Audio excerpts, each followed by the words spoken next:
I used to think reacting was the only way to protect myself.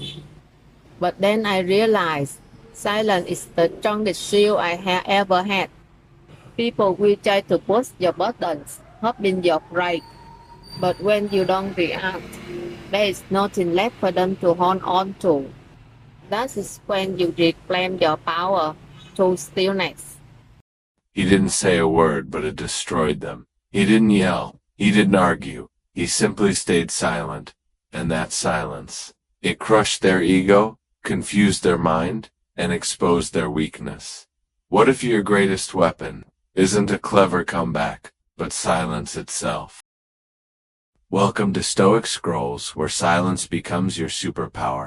He insulted me in front of everyone. He raised his voice, called me weak, and I said nothing. Not because I was afraid, not because I had nothing to say. I stayed silent, because I understood one thing. Not every battle is worth fighting. Have you ever walked away from an argument, only to feel tangled up inside? You said everything you wanted to say, maybe even won the exchange, but afterwards, you felt drained, uneasy, unsettled. That's the cost of reacting too quickly, too often, and unnecessarily. There's a story about Marcus Aurelius, the great Roman emperor and Stoic philosopher. One day, during a formal meeting, one of his generals publicly criticized him. Everyone held their breath. They expected fury, retaliation, but Marcus simply looked at the man, nodded slightly, and continued the meeting as if nothing had happened. Later, a close advisor asked, "Why didn't you respond, my emperor?" Marcus smiled and said, "Not everyone deserves a reaction." That simple exchange holds a profound Stoic lesson. Your silence is your sword. It cuts deeper than words ever can. Today, we live in a world that demands constant reaction. Someone insults you online, you must clap back. Someone judges your life, you must explain yourself. Someone yells, you must yell louder. And in this endless cycle of back and forth, we lose the one thing that truly matters, our inner stillness. But the ancient Stoics saw through this trap long ago. To them, silence wasn't weakness, it was the highest form of strength. In this video, we'll explore why silence is a powerful strategy in a noisy world, when to stay silent, and when to speak, and how to train yourself to remain calm when everything around you is trying to pull you into chaos. But first, take a moment. When was the last time you chose silence over confrontation? And what happened after that? In Stoic philosophy, non-reaction is an art, and silence, when used wisely, becomes a weapon more powerful than any shout, any argument, any display of ego. Now, let's dive deeper into this invisible strength and discover how the Stoics mastered it to rule not just others, but themselves. Silence isn't just the absence of sound, it's the presence of control. In a world that thrives on noise, opinions, outrage, endless debate, silence becomes a radical act of strength. And for the Stoics, it was one of their most disciplined practices. Example, Epictetus and the slave who couldn't break him. Epictetus, one of the greatest Stoic philosophers, was born into slavery. One day, his master twisted his leg as a punishment. Epictetus calmly said, "If you continue, you will break it." And the master did. His leg snapped. Epictetus didn't scream. He didn't curse. He simply looked at him and said, "I told you it would break." That was it. No emotional explosion. No hatred, just calm. Stillness. Power. Silence was his rebellion, his dignity, his armor. Let that sink in. He was a slave, in chains. But he was more free than the man who claimed to own him, because he had mastered the one thing no one could take away from him, his response. The Stoic view, emotion is the real enemy. Stoics believed that external events don't disturb us. Our judgments about those events do. So when someone insults you, the words aren't the problem. The problem is your ego's need to respond. He called me stupid. No, he just made a sound with his mouth. You decided it meant something. The moment you react impulsively, you give them power. You let them control your state of mind. But when you stay silent, when you pause, observe, and choose not to react, you reclaim control. You declare, "I am not ruled by your chaos."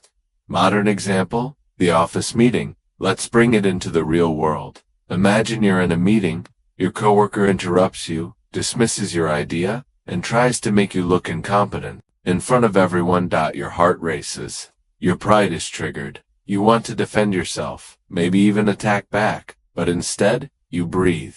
You stay still. You look at them calmly and say, "Noted," then continue speaking, unaffected. That single moment of self-control speaks louder than any argument. It tells the room, you're not shaken, you're not emotionally hijacked. You're operating from a place of calm authority, and that's exactly what Stoicism trains you for, the Stoic test.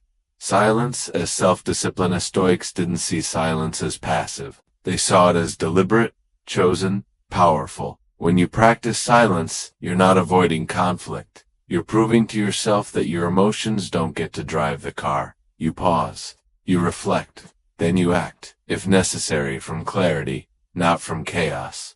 That's the test. And every interaction you have is an opportunity to pass it. In a noisy world, silence is not just rare, it's magnetic. People are drawn to the one who doesn't flinch, doesn't yell, doesn't dance to every emotional tune. They may not say it, but they feel it. This person is anchored, unshakable. In the next section, we'll explore when silence becomes dangerous, and when speaking up becomes a Stoic duty, and how to tell the difference between wise silence and cowardly avoidance. Because remember, silence is powerful, but only when it's used with wisdom. Silence is power, but it's not an excuse to hide. If you're silent because you're afraid, because you want to avoid discomfort, because you don't dare to speak the truth, that's not Stoicism. That's cowardice dressed in calm. A Stoic doesn't shy away from truth. They simply choose the right moment and the right way to express it. Example, Marcus Aurelius and the wisdom of selective response. There was once a senator who spread false rumors to discredit Marcus Aurelius. Marcus knew about it early on. His advisors were furious, urging him to retaliate. But Marcus said, "We don't react to every lie, but that doesn't mean we ignore consequences." He didn't explode in anger. He didn't strike back with words. Instead, he quietly reorganized power, gradually removing the traitor's influence without shouting a single word. To speak out doesn't require noise. To punish doesn't require blood. And truth, if it's real, doesn't need a debate. So, when should we stay silent? 1. When others are angry and emotional, people on fire can't hear logic. In rage, they don't seek truth. They seek victory. Silence here is not surrender, it's compassion. It's letting them hear their own echo. 2. When you haven't yet mastered your own emotions. If you're still shaking with anger, anything you say is for your ego, not the truth. The Stoic speaks only when the inner storm has passed, not when emotions still hold the wheel. 3. When your actions can speak louder than words. There are moments when you don't need to explain, you don't need to justify, you just continue doing the right thing and let time speak for you. But, when should we speak? 1. When truth is being twisted, and you're the only one who knows it. Stoics never support injustice through silence, but they speak not for ego, but for principle. 2. When your silence could lead to someone else's harm. If your silence allows wrong to continue, you're not being calm, you're being complicit. All the great Stoics warned about this. Avoiding conflict doesn't mean abandoning justice. 3. When you're asked for the truth and your honesty can help someone grow. In that moment, silence is selfish. Speaking is an act of service. The line between courage and cowardice, between the wisdom of silence and the courage of truth, there lies a fine line, and only when you understand your true motivation can you walk that line clearly. The weak speak out of fear of being disrespected. The strong remain silent because they know their worth needs no defense. But the wise, they choose to speak or stay silent for truth and peace, not pride. In the next section, we'll explore how to cultivate inner silence and why a calm mind is the foundation of better decisions, stronger relationships, and lasting success. Real silence doesn't start in the mouth. It starts in the mind. There is a kind of silence more powerful than just keeping your mouth shut. It's the silence within, not the silence used to avoid confrontation, not the silence to keep others guessing what you're thinking, but the kind of silence that comes from a mind unshaken by praise or blame, winning or losing. There's a story about Epictetus. A soldier once approached him, visibly frustrated. Why do I get angry so easily? One wrong look from someone, and I'm ready to explode? Epictetus looked at him calmly and asked, "If a dog barks at you in the street, do you get angry?" The soldier shook his head. "Of course not. It's just a dog." Epictetus nodded. "Then why do you let the barking of humans disturb your peace?" The crowd fell silent, but it wasn't the silence of agreement. It was the kind that comes when people finally start hearing their own minds for the first time. So how do we practice inner silence? 1. Observe your reactions instead of acting on them. When someone insults you, pause. Ask yourself, do I really need to respond, or is it just my ego demanding to be heard? 2. Build intentional silence into your day. Turn off the phone, log out of social media, sit still for 5 minutes, just breathe, and watch your thoughts drift by like clouds. 3. Reflect through journaling.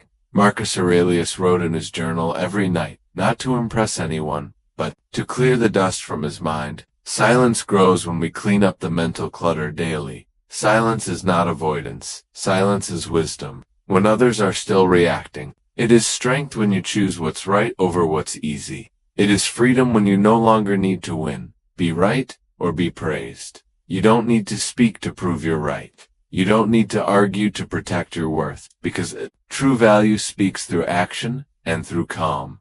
Silence is where truth survives. Noise is where the ego hides from its own fear.